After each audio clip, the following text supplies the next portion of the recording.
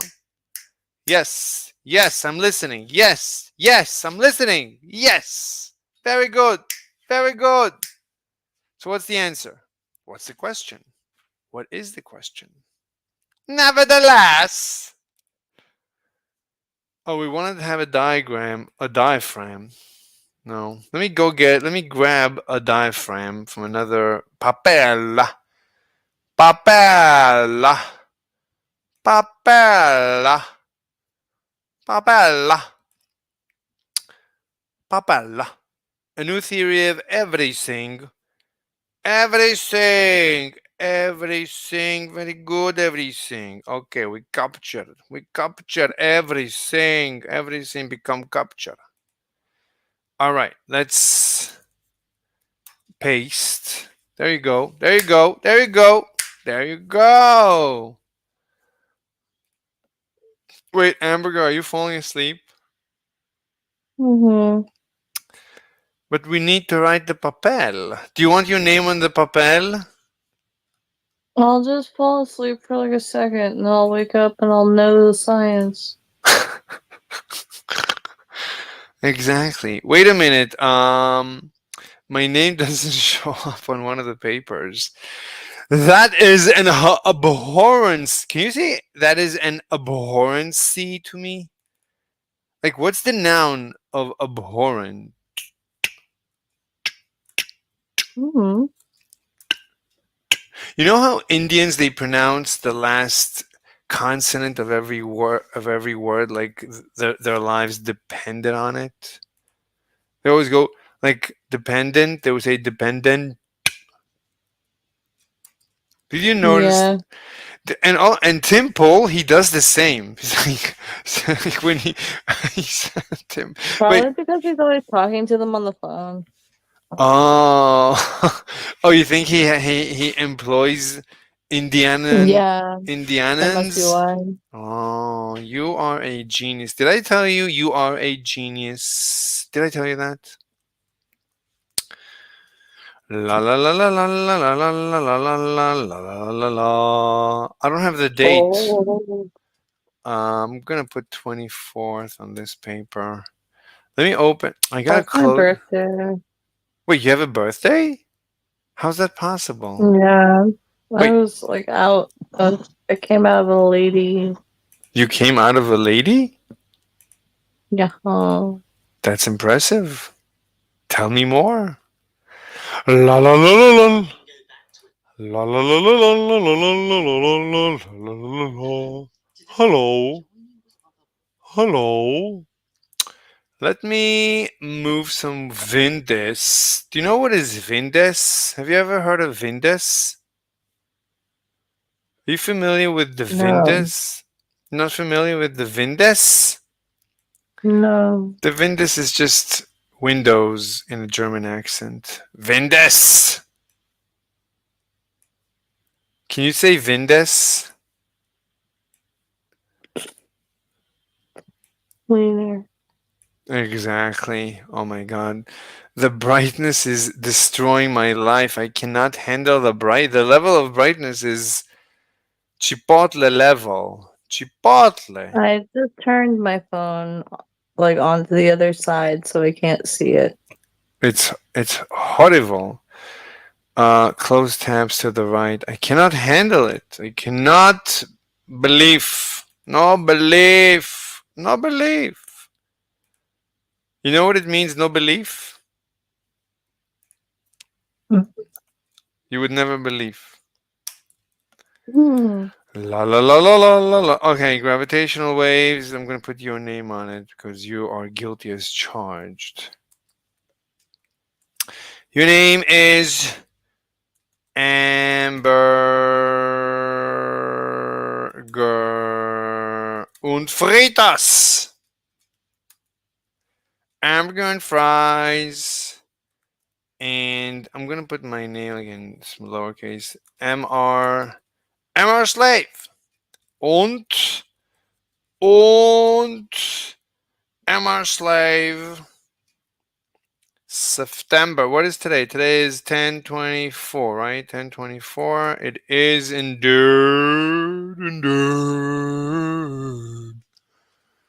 La la la la la la la la la la la la la la la la. La la la la la la la la la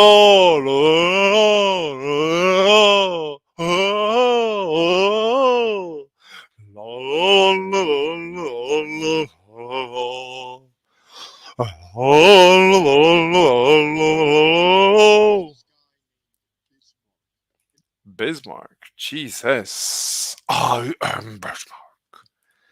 Prepare to meet thy doom. Alright. Nevertheless. Nevertheless. Wait, are we in September? Or in October? We are in October.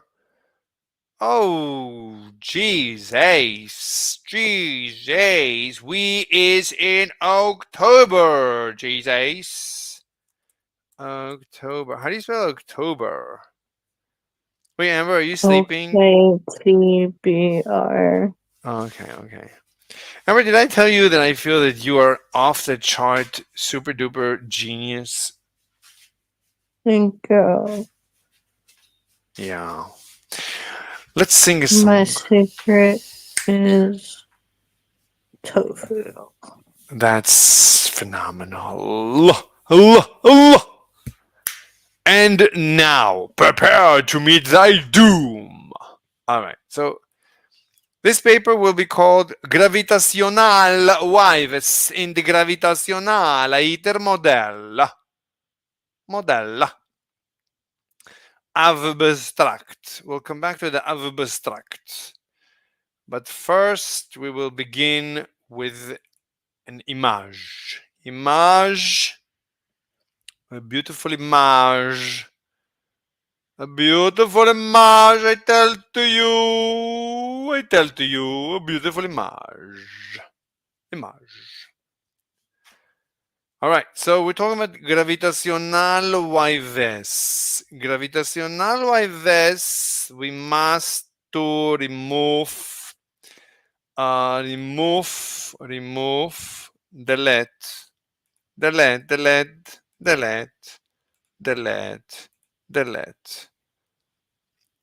Very nice. It's a very nice. So, do you know what gravitational waves is, Amber? Mm. Do you or do you not know what is gravitational waves?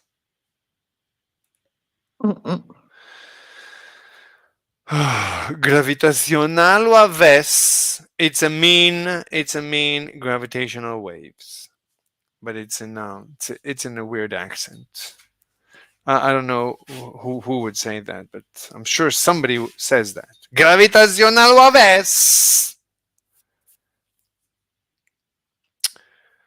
Nevertheless, all right, how would we present gravitational waves? So basically, I think what we're gonna do is, what are we gonna do? What are we gonna do?